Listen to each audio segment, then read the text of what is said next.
Of all the things to forget, I forgot my tripod. So we'll see how this goes. I just finished my dinner outside here after my first leg of this little road trip I have. I'm going from where I live to see my grandmother and aunties up in Nashville for Thanksgiving 2023.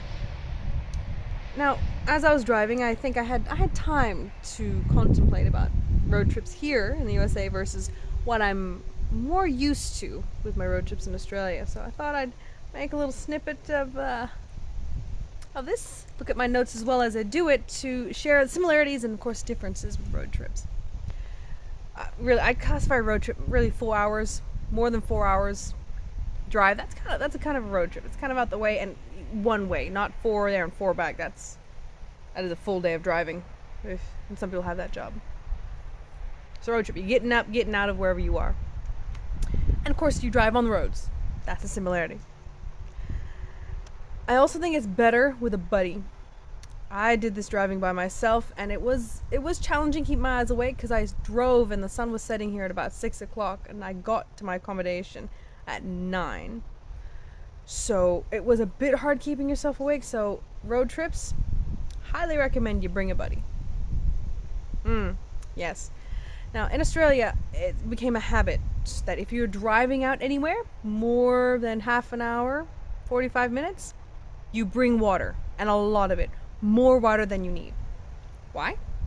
Because if something happens to your car, or if you get stuck somewhere, it usually takes a while for someone to help you, or someone to even get to you to help. So, if you're in the scorching heat, you need to keep yourself hydrated. Always brought extra water.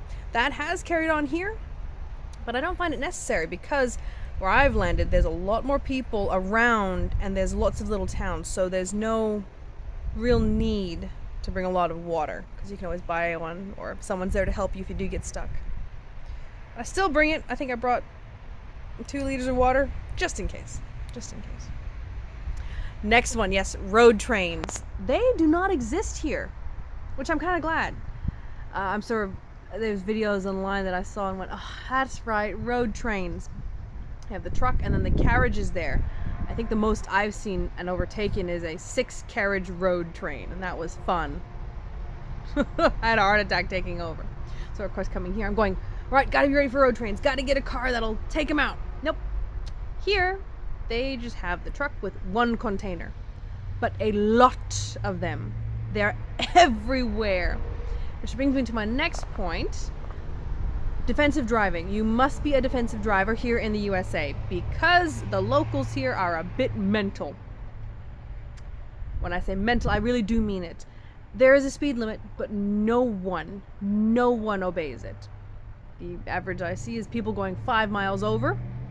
If you went 5 over in Australia, the police would give you a ticket. So here I'm going, all right, so everyone's speeding, which then the really crazy people who seem to weave in and out of the traffic, I don't want to know how fast they're going, but I see them, I'm going, whoa, oh boy.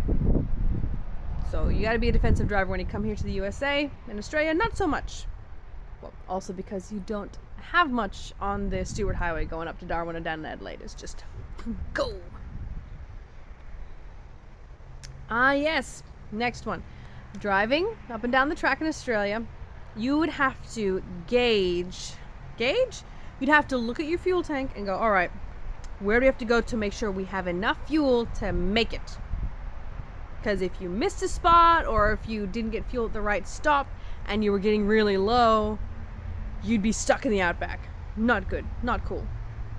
Or you'd be one of those people who has like an extra tank or a little canister of extra fuel, but not many people took that. You just fill up where you need to make sure you can make it to the destination.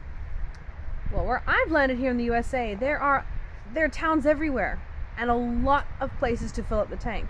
So I've kind of dulled down where I go, that's all right. It's that, yeah, I'll let it go to the quarter tank, like a quarter tank left, and then I'll fill up on my next stop because there's an abundance of fuel filling facilities here. Fuel filling facilities? I still feel funny saying gas station. I feel funny, but I say it. So living here in the USA, more defensive driving, but you have more options because there's more people. Where I lived, You had to be much more self-sufficient, much more sure, just in case. Make sure that you are good. You got the water, got the fuel, so you're ready for anything that comes your way in the outback. Well, thank you for watching, and good night.